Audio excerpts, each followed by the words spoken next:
खाली बा ठंडो लगता। दर्द दिल के बढ़ा के गई, बहुत खर्चा करा के गई। हमके लागल की लाइक करत बिया यार, बाकी ठेंगा देखा के गई। हमके लागल की लाइक करत बिया यार, बाकी ठेंगा देखा के गई।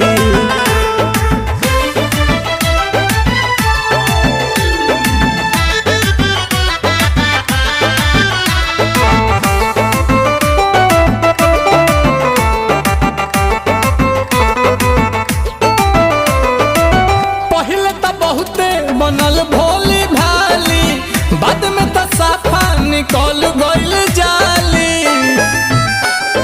जेब भइल खाली, पहले तो बहुते